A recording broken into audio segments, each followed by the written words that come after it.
Hello, bienvenue dans cette nouvelle vidéo dont le titre est le mirage spirituel. Et c'est une thématique dont j'avais envie de parler pour mettre en lumière ce phénomène-là qui arrive un peu comme un effet boule de neige, c'est-à-dire à la fois cet essor de tout ce qui concerne la spiritualité, mais qui est devenu un vrai sujet, on va dire lambda, où on parle de spiritualité comme on parle de la météo, et qu'on retrouve beaucoup aussi de spiritualité abordée maintenant même à la télé, dans les livres, dans les rayons de la plupart des librairies, on voit ce rayon grossir, grossir, grandir, et les informations être diffusées par tout un tas de personnes qui portent la casquette d'enseignants, de guérisseurs, de chamans, tout un tas de casquettes par lesquelles ils véhiculent des enseignements et surtout à la fois donc cet essor global et en même temps beaucoup de personnes qui témoignent de plus en plus de s'être un peu perdues dans tout un tas de dédales que beaucoup nomment comme New Age et dans lesquels ils se sont finalement perdus et un peu comme s'ils s'étaient fait avoir et en dénonçant tout ça finalement et il y a vraiment ces deux phénomènes, à la fois l'essor de tout un tas de choses et en même temps beaucoup de personnes qui prennent conscience qu'il y a peut-être un problème derrière tout ça. Et ce problème-là, j'avais envie de le nommer le mirage spirituel. Mirage, pourquoi?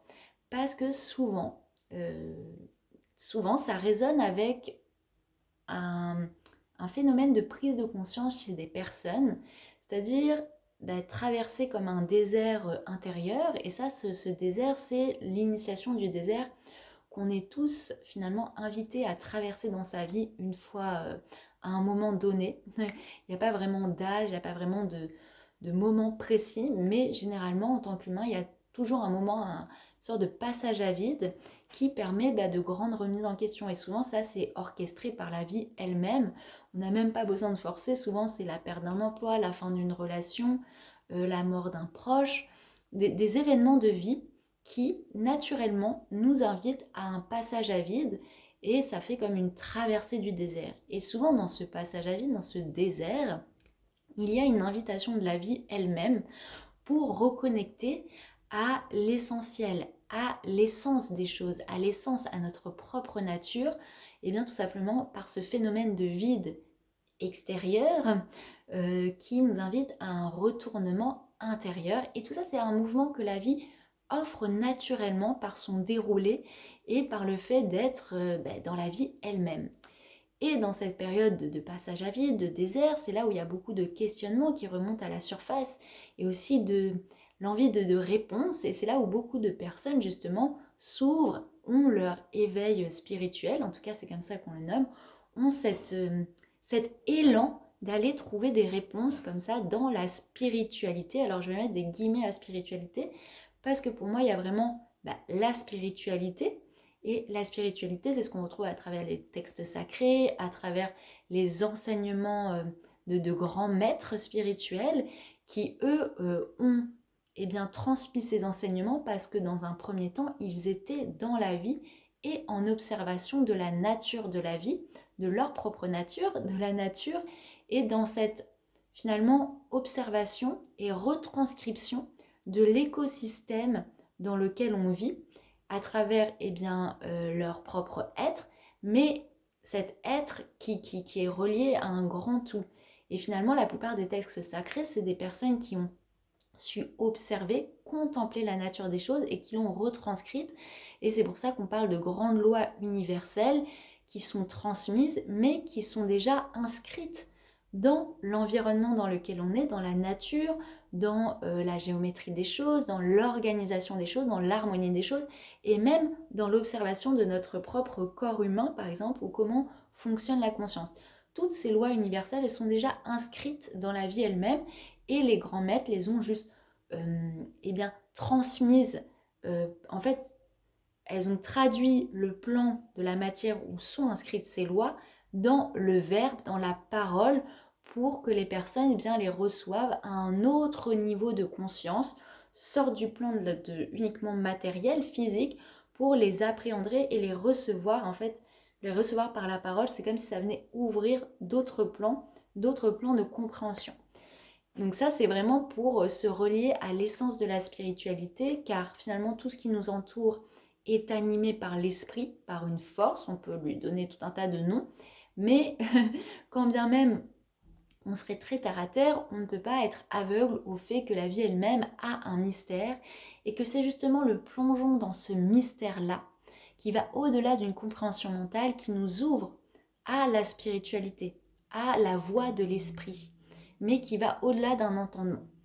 Et on a aussi un peu un contre-courant, donc ce que beaucoup dénomment et dénoncent comme le New Age, qui va être une interprétation de la spiritualité à travers la forme et un enfermement dans la forme et finalement un enfermement et une limitation de la compréhension de ce qu'est la spiritualité et ce qu'est la voie de l'esprit. Et c'est comme ça qu'on se retrouve avec tout un tas de croyances, de dogmes, même les religions, dans un certain point, elles ont interprété les textes sacrés un peu à leur sauce, et finalement, ça les a enfermés dans tout un tas de dogmes, de croyances. Il y a vraiment une différence entre les prophètes, les enseignants spirituels, les êtres qui sont venus incarner et transmettre une parole, et ensuite la récupération de cette parole, de ce qu'ils représentaient pour l'enfermer dans une spiritualité de forme qui, là encore, eh bien, limite les êtres dans une certaine compréhension. Donc les religions, à un certain niveau, sont gardiennes d'une certaine parole, mais si on reste sur ce niveau de lecture, eh bien, on va finalement se limiter dans la compréhension de ce qu'est eh bien, la voie de l'esprit, la spiritualité avec un grand S. La spiritualité, c'est vraiment quelque chose qui va nous libérer, on va sentir une expansion, c'est vraiment une harmonisation avec la vie, avec être dans la vie sur Terre, ici et maintenant, dans son incarnation, et beaucoup de croyances, que ce soit à travers les religions, à travers tous les dérives, on va dire, New Age, entre guillemets, donc la spiritualité de forme, eh bien, nous déconnecte finalement de la vie avec un grand V, et nous eh bien, va nous enfermer dans quelque chose qui finalement nous déconnecte de notre être profond et va nous emprisonner et va créer comme ça une prison mentale, émotionnelle, psychologique dans quelque chose.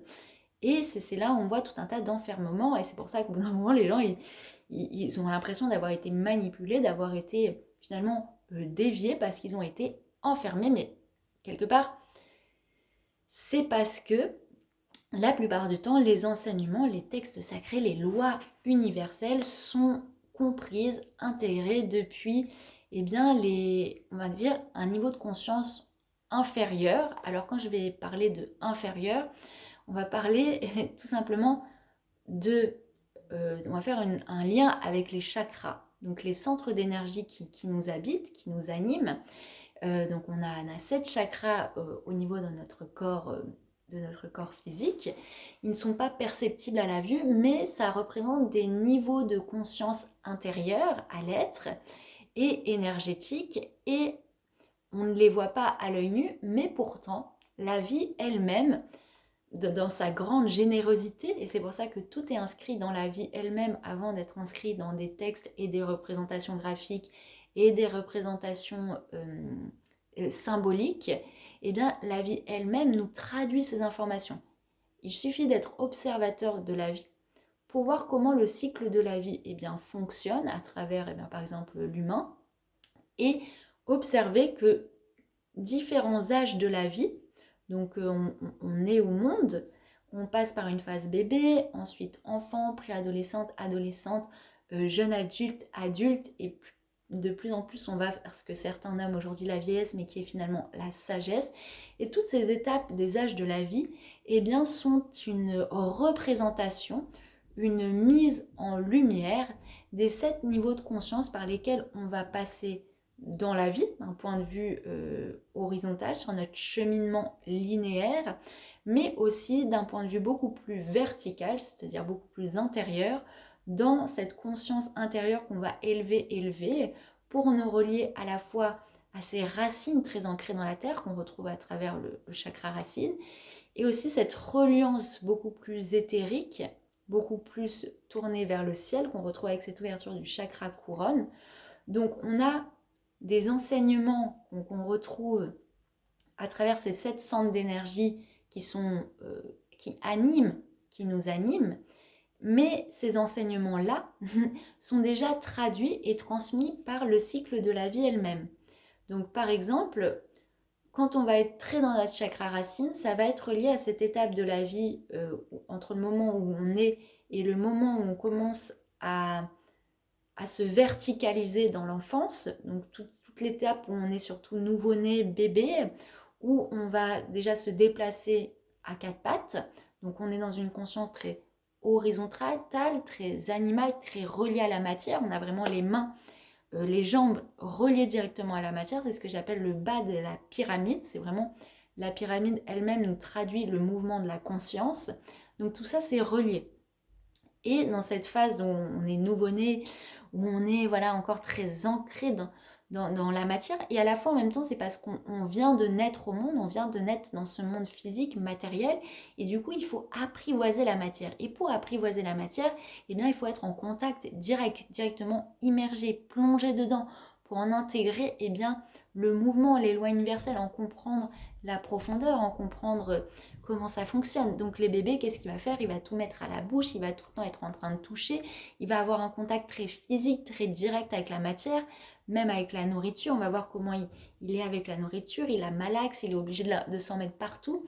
Et tout ça, en fait, c'est un apprentissage de la matière. On a besoin d'être en contact direct, de toucher, d'être dans vraiment on va s'infuser. Donc ça correspond déjà à une étape en tant qu'humain de développement, mais ça correspond à un niveau de conscience. Et ce niveau de conscience, ça va être un niveau de conscience, on va être très dans le monde physique, très dans la matière, on va être à ce besoin d'être infusé par la matière, d'être dépendant. Donc en fait c'est ok parce que ça fait partie du développement, donc c'est nécessaire de passer par cette étape. Par contre, si on reste enfermé dans cette étape, dans ce chakra donc inférieur, parce qu'il y a les chakras inférieurs et supérieurs, mais là encore, c'est pas un jugement moral, c'est juste pour pouvoir se situer, parce que si on appréhendait ça à travers un autre prisme, il n'y aurait pas de inférieur, supérieur. Mais là, c'est juste pour pouvoir se situer. Si on reste à ce niveau de conscience, donc inférieur, dans la matière, dans ce chakra racine, eh bien peu à peu, on va... alors moi, j'ai déjà traduit cette image, mais nos mains, ça va devenir comme des grandes racines, et on va s'agripper, s'attacher à tout, et ça va nourrir une forme d'attachement à la matière, au point où on va plus que percevoir cette connaissance de soi, cette conscience de soi, à travers uniquement la matière, et du coup on va se définir uniquement à travers ce que l'on comprend et perçoit et comment on se définit dans la matière. Et ça c'est souvent associé à un courant de philosophie, on va dire très matérialiste, et dans lequel notre société actuelle est très enfermée. Et d'ailleurs c'est relié à un philosophe, Thomas Hobbes, qui a défini les grandes lignes de notre société, notamment capitaliste, où il lui-même était dans une philosophie très matérialiste. Lui était complètement... pour lui, il n'y avait pas de dimension énergétique de l'homme, c'était vraiment matériel, ce qui fait qu'il ne percevait que la dimension animale de l'homme, parce que lui, il était limité dans sa vision du plan. Donc lui, en fait, ce qu'il a décrit de l'homme dans sa dimension animale, dans sa phrase « l'homme est un loup pour l'homme », et qui décrivait tout cet état de pulsion de l'homme, de destruction à travers son animalité. En fait, d'un certain point de vue, c'était ok, il avait raison, mais comme il avait que cette vision-là et pas l'autre vision des autres plans de conscience de l'homme et de cette connaissance de l'homme qui était autre chose que ce plan physique, eh bien il n'a pu que définir l'homme à travers ça. Et c'est lui qui a défini les grandes lignes de la société, notamment capitaliste, occidentale aujourd'hui, tout à travers aussi un état très sécuritaire en fait, parce que l'homme n'est que cette pulsion animale, alors pour répondre à ça, il faut un état sécuritaire, un état qui a tous les pouvoirs et un état qui va mater cette dimension-là et qui va pouvoir finalement justifier une autorité militarisée, sécuritaire, et c'est ce qu'on voit se mettre en place aujourd'hui. Donc ça, c'est vraiment une société, une humanité qui est restée prisonnière de cette compréhension matérielle de l'humain et donc prisonnière de son chakra racine, prisonnière d'une conscience finalement très bébé. Voilà, c'est parce que comme je relis un peu toutes les images, mais en fait on en revient au même point. Donc c'est là, on va s'enfermer dans cette compréhension très limitée, inférieure. Et c'est ce qui se passe beaucoup avec la spiritualité, c'est-à-dire que beaucoup de personnes vont comprendre, intégrer, lire des enseignements, mais uniquement à partir de cette compréhension matérielle. Alors, si bien qu'il y en a qui vont même ne pas comprendre ces textes-là ou les comprendre de façon au premier degré. Donc, on voit par exemple comment ont été intégrés, compris pour certains les enseignements de Jésus uniquement du point de vue de la matière. Et ce qui est très drôle, c'est par exemple que le christianisme a beaucoup combattu et pointé du doigt toutes les traditions païennes, donc très reliées à la terre, donc très reliées à la matière quelque part, et ils ont voulu les combattre, sauf qu'en fait, là encore, l'humain, au lieu d'élever les informations à un autre niveau de conscience, il va aller dans l'extrême inverse. Sauf qu'en fait, on reste sur le même niveau, juste on allait dans le contre-courant inverse, donc dans l'opposé. Donc finalement, on est dans les mêmes faces d'une même pièce. Donc tout ce qui était vers là, en fait, quand il y a eu cette transition vers le christianisme, à ce moment-là, tout ce qui était la spiritualité reliée au paganisme, à ce qu'on appelle ce qui était jugé païen, en fait, on était à un moment où il y avait beaucoup de dérives, c'est-à-dire qu'à la base, ça part d'enseignements spirituels très élevés, mais qui à peu, les gens les ont enfermés dans la matière et sont devenus encore là dépendants de la forme, dépendants de la matière, dans la compréhension de ces esprits, notamment les esprits de la nature, les forces naturelles, et se sont enfermés finalement dans une spiritualité de forme, donc dépendante là encore à des forces involutives. Donc le christianisme, donc Jésus déjà a voulu mettre à jour tout ça en disant que au-delà de toutes ces forces, ces esprits-là, il y avait un seul et même esprit. Donc c'est ce qu'il est venu rappeler, mais ce que les anciens connaissaient déjà, mais on peut pas oublier. Sauf que ceux qui ont bâti l'Église catholique, par exemple, et après nourri tous les enseignements reliés au christianisme, ont récupéré la parole de Jésus, mais l'ont un peu tourné à leur sauce et ont voulu combattre tout ce qui était de l'ordre du paganisme. Sauf que là encore, ils se sont trompés parce que dans la façon dont ils ont voulu le combattre, ils se sont eux-mêmes enfermés dans une spiritualité très matérialiste où on vénère des icônes, où on s'est enfermé beaucoup dans la forme et du coup on reste prisonnier encore des chakras inférieurs. Donc on est dans une spiritualité de forme, enfermé dans une compréhension encore inférieure, et si bien qu'on va rejeter du coup tout ce qui pourrait être relié à ces chakras-là. C'est ça qui est intéressant aussi. Donc tout ce qui est de l'ordre, par exemple, de l'énergie sexuelle, toutes ces choses-là, ça va être rejeté. Et du coup, en rejetant certains sujets, certaines forces, par exemple la force sexuelle, en la rejetant, on va déjà l'emprisonner non plus dans les chakras inférieurs, mais carrément dans l'inconscient. Et c'est en enfermant certains sujets, en les rendant tabous, qu'on va les enfermer dans l'inconscient, qui vont ressortir sous forme de pulsions animales, parce que l'animal n'a pas conscientisé les choses. L'animal, il est juste en réponse à son inconscient, à sa conscience. Et justement, c'est en rendant tabou tout ça, en le rejetant, en l'enfermant dans l'inconscient, qu'il y a eu, qu'on a nourri des forces involutives, puisque c'est comme ça qu'on nourrit la bête, en enfermant tout ça dans l'inconscient des gens. Et donc ça, c'est voilà, c'est pour comprendre un peu le tableau, que par exemple en Occident, on est dans une spiritualité générale. Alors quand je dis spiritualité, c'est façon de comprendre l'esprit, donc que ce soit à travers la religion ou l'essor de la spiritualité comme on le voit aujourd'hui globalement, qui va être dans une compréhension encore très matérialiste. Et quand on touche à l'énergétique, c'est-à-dire quand on s'ouvre enfin à un autre niveau de conscience qui va être le niveau de conscience relié à l'énergétique, donc relié au chakra sacré, le chakra qui est le centre d'énergie de la force sexuelle sous un autre nom de la force créatrice, et bien là, on touche enfin à la dimension énergétique. On ne perçoit plus les choses uniquement d'un point de vue matériel, physique, mais on touche à l'énergétique. Ça y est, on perçoit les choses d'un point de vue plus énergétique. Et c'est ce qui correspond un peu à la phase de préadolescence, adolescence. Vous voyez, on a cet essor de cette énergie sexuelle, de ce feu à l'intérieur, où les hormones sont en ébullition, où on a ce feu voilà, qui nous anime, toute cette dimension reliée à la force sexuelle.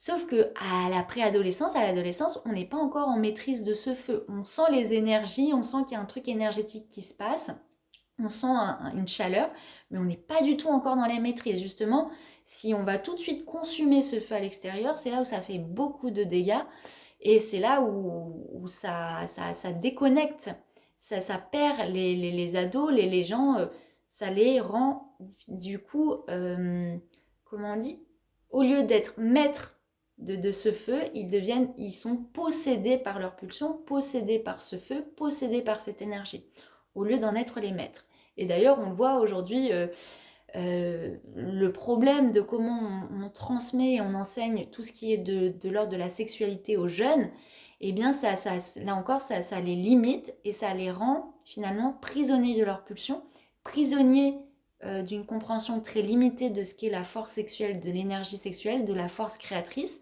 Et ça va les couper finalement de cette force créatrice et c'est dangereux. Et là encore, dans la spiritualité, aujourd'hui, donc il y a beaucoup de personnes voilà, qui comprennent et qui touchent à l'énergétique, mais l'énergétique n'est qu'encore qu'un niveau de compréhension des lois universelles et de la voie de l'esprit, et beaucoup s'arrêtent à ce niveau-là. Donc on va parler d'énergie, on va parler d'esprit, on va parler d'univers, on va parler, on va parler notamment de tantrisme, mais tout ça, c'est une spiritualité, on reste encore dans le mirage de la spiritualité, parce qu'on reste dans une spiritualité de forme, et souvent beaucoup de personnes restent prisonniers de ce niveau de conscience et de cette compréhension-là, parce que c'est une spiritualité où on va sentir beaucoup de sensations fortes. En fait, on va débloquer tout ce qui a été le robinet qui a été fermé notamment par le christianisme ou d'autres religions. Là, je prends ça comme exemple, mais il y a beaucoup de religions qui ont fermé le robinet de l'énergétique pour rester sur le plan très matérialiste, parce que si on ouvre le robinet énergétique, on va ressentir trop de sensations, on va ouvrir ce feu sacré, et il va falloir du coup parler de la force sexuelle. Et beaucoup de religions se disent, oh non, on préfère refermer le robinet qui touche à cette thématique pour éviter, pour éviter de réveiller un potentiel. Ce sera plus facile de manipuler les gens comme ça. Et c'est sous couvert de bienveillance. Donc là, ça y est, on a réouvert le robinet du deuxième chakra, de ce deuxième niveau de conscience qui est l'énergétique. Donc imaginez quand on ouvre ce robinet, les sensations qui se présentent. D'un coup, on ressent ce feu et beaucoup de personnes se perdent dans cette spiritualité sensationnaliste, dans cette spiritualité qui va jouer avec les énergies, jouer avec... Et souvent, c'est des énergies qui vont être ressenties au niveau des zones sexuelles, autour de l'énergie sexuelle. Et là, ça fait de gros dégâts. Parce que si on n'apprend pas à mettre à jour, à conscientiser cette force depuis le plexus solaire, donc le plexus solaire, c'est quand on fait une mise en lumière. Pour moi, c'est vraiment se connecter à l'enseignement solaire, donc connecter à ce soleil qui nous plonge à la fois dans le cœur, donc qui nous connecte vraiment à l'essence de ce qu'est Dieu, c'est-à-dire un grand cœur vibrant, lumineux, solaire, où tout est un, à la fois tout concentré, et en même temps où tout est en expansion. Et là, on connecte vraiment à l'essence de ce qu'est Dieu, à cette divinité en nous, où tout est concentré, mais en même temps, tout est en expansion de façon multiple, où on connecte à cet enseignement de l'un et du multiple. Et du coup, quand on conscientise la force sexuelle à ce niveau-là, on comprend que c'est une force qu'on ne peut pas diriger n'importe comment, et on ne peut pas faire des apprentis magiciens comme c'est fait beaucoup dans le tantrisme et dans la compréhension très occidentale du tantrisme, qui est plus là pour satisfaire une curiosité énergétique, pour satisfaire tout un tas de trucs sensationnalistes. Mais quand on met en lumière cette énergie, on comprend qu'elle ne concerne pas que nous, puisqu'on est tous interconnectés à ce grand cœur, et la façon dont on est présent dans ce cœur va agir sur tout un rayonnement autour de nous. Donc ça demande une certaine responsabilité. Ça demande de connecter direct, on passe à ce cœur solaire qui nous connecte direct à la couronne du roi, à ce roi soleil. Donc d'un coup, ça trace une voie de responsabilisation de cette compréhension énergétique de la spiritualité. Et beaucoup préfèrent rester aveugles dans le noir et ne pas passer par cette mise en lumière depuis le plexus solaire, parce que ça voudrait dire se responsabiliser. Et se responsabiliser, ça voudrait dire ne plus utiliser les lois universelles, les textes sacrés, une compréhension de la spiritualité pour satisfaire l'ego, pour satisfaire le petit moi. On le voit très bien comment utiliser la loi de l'attraction. La loi de l'attraction est souvent utilisée pour répondre aux besoins du chakra racine, des besoins matériels, et des besoins aussi énergétiques du chakra sacré pour être magnétique, pour avoir, mais c'est toujours pour avoir, hein, c'est marrant. Mais du coup, beaucoup de personnes ne veulent pas remettre en question leur petit jeu, leur ego, et surtout qu'ils utilisent ces lois-là à des fins personnelles. Parce que passer dans la mise en lumière du plexus solaire, ça demande de voir, de mettre en lumière. Et une fois qu'on voit, ça nous plonge tout de suite dans le cœur. C'est pour ça que c'est très relié. En fait, quand je décris ces 7 étapes de conscientisation par les 7 niveaux et les 7 centres d'énergie qui nous composent, là, je décompose pour qu'on comprenne tout le processus d'ascension de la conscience au quotidien et d'ascension et de compréhension et d'élévation des enseignements. Mais c'est pas quelque chose où on passe par étapes comme ça. C'est vraiment, on reçoit les informations et au bout d'un moment, on les voit directement à travers les 7 plans. C'est beaucoup plus naturel. Là, je suis obligée de décrire étape par étape pour que ce soit plus compréhensible. Mais direct, quand on met en lumière, et ben on passe tout de suite dans le cœur solaire, donc dans le cœur. Donc ça nous connecte direct au chakra du cœur, à cette reliance d'amour, à cet écosystème d'amour dans lequel on vit. Et on perçoit tout.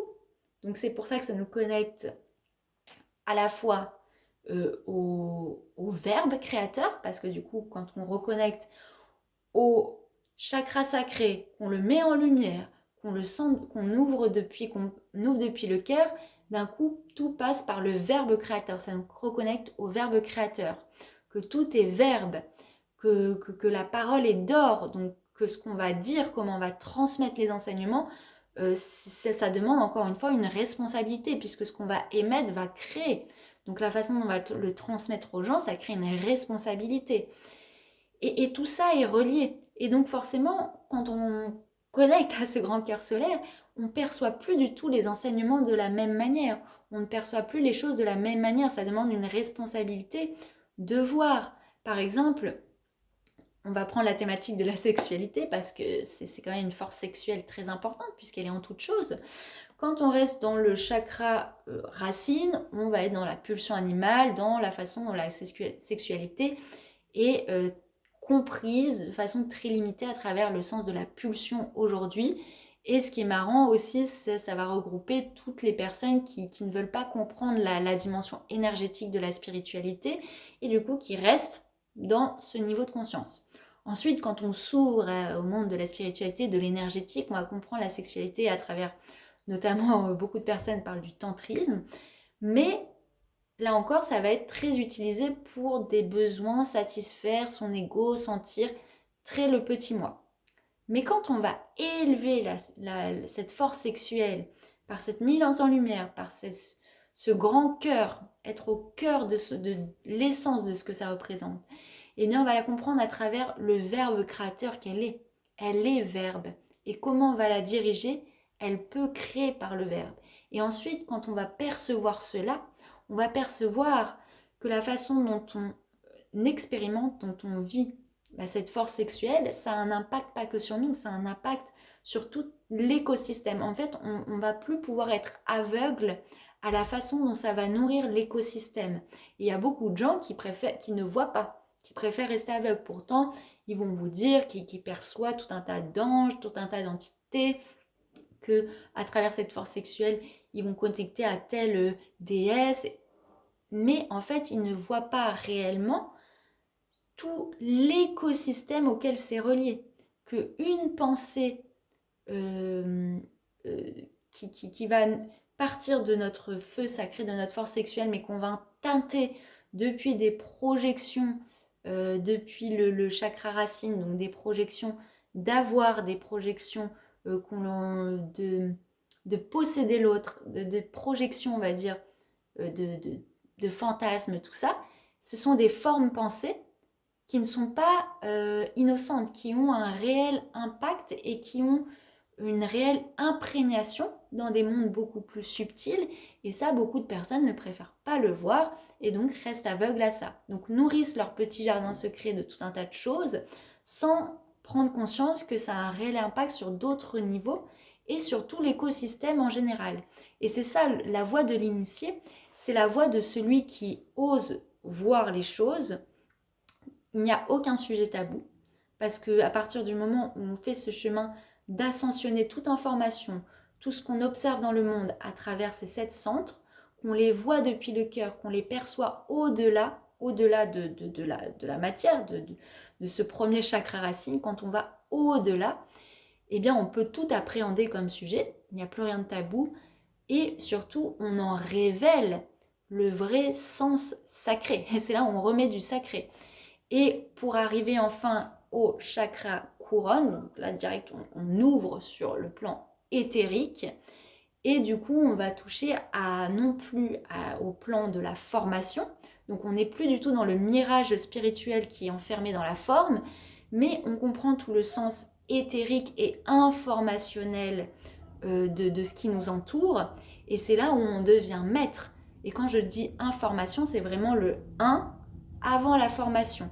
Donc quand on voit quelque chose qui est de l'ordre de la formation, de la forme, de tous les enseignements, comment ils sont transmis par la forme, eh bien la forme est un vecteur pour aller vers l'information que cela porte et le 1 dans la formation. Je ne sais pas si c'est clair, mais c'est vraiment cette voie de l'initié qui va toujours connecter à plus grand et à toujours être ouvert aussi et à avoir cette conscience d'être interconnecté à quelque chose de bien plus grand et aussi qui appréhende le vivant à travers la vie elle-même. Et par exemple, je vais donner un exemple, dans la spiritualité, quand on est dans une spiritualité de mirage spirituel, beaucoup de gens vont dire « Oh non, la violence, moi je ne veux pas voir », qui vont rester dans un truc très... en fait, qui sont dans une mauvaise compréhension de ce qu'est la lumière, donc ils sont dans une lumière artificielle, superficielle, et du coup qui vont comprendre tout ce qui est un peu, on va dire, tout ce qui va avoir un côté un peu jugé involutif, je sais pas, la violence, ouais, la violence, ils vont être en rejet, ils vont pas vouloir voir. Non, on voit pas, nous on veut que ce soit tout blanc, tout cristal, on veut voir que ça. Et du coup, ils se coupent de l'information, ils se coupent de la voie de l'initié, ils s'enferment dans une illusion de ce qu'est la spiritualité et ne veulent pas voir le monde pour ce qu'il est, ce que le monde a à lui raconter. Et donc on a comme ça beaucoup de gens qui s'enferment dans des petites tours d'ivoire où ils ont tout repeint en blanc, mais un blanc artificiel. Ils ont leurs petits cristaux, voilà, ils sont dans leur petite tour, mais complètement déconnectés du monde et ce que le monde a à leur raconter. Et aujourd'hui, on vit dans un monde qui est quand même dans une certaine violence. Soit on choisit de ne pas voir cette violence et de la rejeter. Donc du coup, là, finalement, on se coupe de l'information. Soit on est dans cette posture de l'initié qui voit dans la violence, et ça, il y a beaucoup de maîtres, d'enseignants qui en parlent, dont Annie de Souzdel, Omram Mikhail Yanov qui en parle. C'est-à-dire, l'initié, lui, il fait face. Il voit dans la violence que c'est un potentiel, c'est une force qui est restée du coup à un niveau de conscience inférieur, donc dans les chakras du bas, et donc de ce feu, parce qu'une force c'est un feu et comment on va le diriger. Et c'est une force qui reste involutive si elle reste dans ces centres-là, puisqu'elle est destructrice, mais l'initié, lui, il ne va pas rejeter cette force, il ne va pas refouler cette force dans l'inconscient, parce que ça, il y a beaucoup de gens qui se disent spirituels, mais qui sont dans un refoulement et dans un rejet de ces forces-là, et qui vont les mettre dans leur inconscient, et qui vont être complètement possédés, et nourrir finalement la peur envers ces forces, et du coup nourrir les forces involutives, puisqu'ils n'ont pas conscientisé ces forces dans la lumière. Alors que l'initié, lui, il accepte de voir la violence pour ce qu'elle est, donc il le voit tout ce que ça correspond dans au niveau inférieur, et peu à peu, il va l'élever. C'est une force qui va élever dans les centres supérieurs. Et par exemple, quand on va pas, il y a beaucoup de gens, je sais pas, par exemple, tu vois un film où il y a des armes et ils se tirent dessus avec des armes à feu. Donc tu vas voir une personne qui va sur le premier plan, si elle reste sur le premier plan de compréhension, elle va se dire oh là là c'est violent, voilà.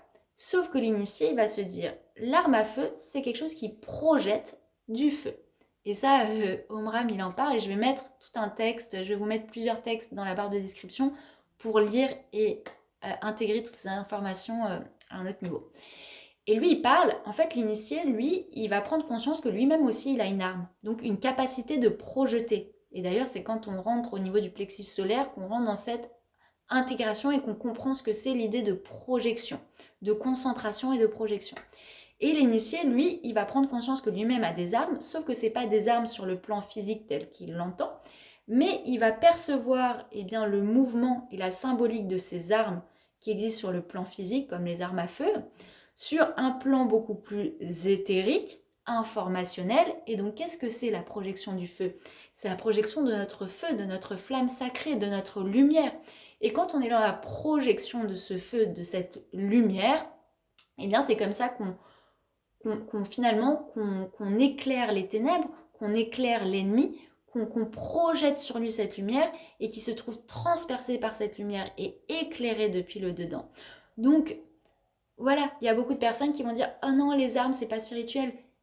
En fait, si on perçoit les choses à un autre niveau de conscience, tout est spirituel. Et c'est ça la voie de l'initié, c'est finalement ça la voie de l'esprit.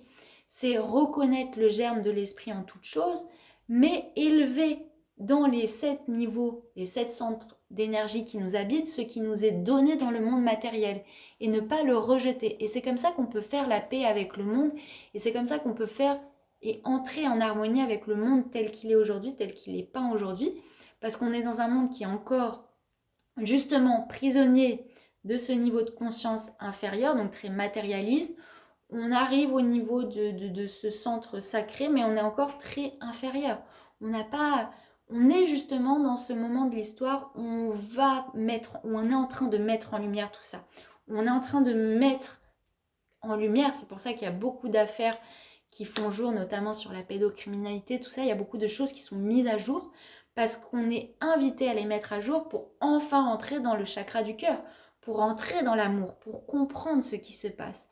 Donc c'est vraiment ça pour moi la voie de l'initié, la spiritualité et comment sortir du mirage de la spiritualité, c'est rentrer en contact avec le monde et voir le monde et le voir et faire face au monde. C'est pour ça que je parle du poète, parce que le poète comme Baudelaire, lui, il ne fuit pas la carcasse. Il la voit pour ce qu'elle est et en même temps, il voit le germe du divin dedans. Et c'est ça le grand appel que j'ai envie de partager à travers cette vidéo et comment sortir de ce mirage de la spiritualité qui reste limité, enfermé et comment au quotidien on peut être dans ce mouvement d'ascension qui est venu incarner Jésus en tant que Christ après. Ce mouvement de l'ascension, c'est un mouvement à faire au quotidien dans notre conscience en faisant cheminer en nous les informations, ce qui nous entoure, ce qui est dit à droite à gauche, les textes sacrés, tout ça, à travers les 7 niveaux de compréhension, les 7 niveaux, les 7 centres d'énergie qui nous composent, pour arriver à cette unité, à cette vision d'unité et être dans le courant de la vie. Ne plus chercher à fuir la vie pour ce qu'elle est, mais ça y est, on a tout éclairé et on peut être cette lumière qui éclaire tout. Et j'avais envie de finir aussi avec le mirage de la spiritualité, parce que c'est ça qui est intéressant. Beaucoup de personnes, voilà, ils ont vu des maîtres, et ils ont vu qu'est-ce qu'ils incarnaient physiquement. Et du coup, ils se disent, pour incarner cet enseignement, moi je vais mettre le même costume. Sauf qu'ils n'ont pas compris que déjà le costume dépendait du contexte historique de l'époque et que les maîtres, on leur disait, bon, bah, tu vas avoir ce costume pour te fondre dans la foule et parce que tu dois jouer ce rôle. Et à partir de ce rôle, toi, tu devras éclairer de ta présence, de ta conscience divine, le rôle qu'on t'a donné. Donc voilà, l'apparence que tu as. Si t'es né pauvre, bon, bah, t'auras des haillons et tout, donc il faudra éclairer à partir de ça. Si t'es né riche en roi, bah, forcément, t'auras une couronne, t'auras des bijoux, tout ça, mais c'est pas ce qui compte, ça c'est juste le personnage qu'on t'a donné par lequel tu devras éclairer toute une conscience. Et le mirage spirituel qu'on retrouve beaucoup aujourd'hui, c'est beaucoup de gens qui se disent, bon bah il avait tel costume, donc moi je vais mettre ce costume de de comment on dit, alors je vais mettre tel bijou, tel machin pour avoir l'apparence de ces maîtres-là, en pensant que l'apparence, ça va faire tout. Mais en fait, non. Ce qui compte, c'est d'éclairer. Donc, restez comme vous êtes. Vous n'avez pas besoin d'enfiler tel costume pour avoir l'air plus d'une déesse, plus dans votre féminin sacré, plus dans votre posture finalement sacrée. Ce n'est pas ça qui fait de vous un être spirituel ou qui va vous faire sacraliser votre être en termes de masculin, féminin, sacré. C'est cette reconnaissance de la lumière qui vous habite, du divin, de cette conscience de Dieu en vous, qui, quand vous en avez conscience, va tout éclairer et peu importe le costume que vous avez. Et tant mieux si vous avez un costume de monsieur et madame tout le monde, parce que finalement, c'est dans le quotidien, dans la vie de tous les jours, que nous sommes amenés à être éclairants et à éclairer autour de nous. Donc, si vous voyez des personnes qui se perdent dans ce mirage et qui mettent tout un tas de costumes pour finalement persuader leur audience, parce qu'on est dans un monde d'images aujourd'hui, surtout avec les réseaux sociaux, remettez en question ceci. Et ne vous dites pas qu'il vous faut tel costume ou avoir l'apparence, ça on le voit beaucoup dans le féminin sacré, telle apparence pour enfin être dans votre féminin sacré. Non, là, là encore, c'est un peu un signal pour dire, est-ce que cette personne ne s'enferme pas dans un costume? Libérez-vous de tout ça et touchez et surtout allez reconnaître la lumière qui vous habite, car elle seule peut transcender et transparaître à travers vous et devenir finalement votre réelle apparence. Votre apparence, il n'y a pas besoin de la modifier à travers tout un tas de costumes, puisqu'elle va elle-même se modifier à travers la lumière que vous allez rayonner. J'avais envie de finir là-dessus. Je vais mettre en barre de description des articles pour intégrer tout ce que je vous transmets. C'est assez vaste comme sujet. La vidéo commence à être assez longue, mais je reviendrai en vidéo pour encore explorer autour de tout ça pour que ce soit plus, pour qu'on puisse l'expérimenter ensemble. Donc je vous remercie pour votre écoute et puis je vous dis à une prochaine fois pour un prochain partage. Et je vous remercie encore et puis n'hésitez pas à partager vos questions, vos retours en commentaire, j'y répondrai avec plaisir.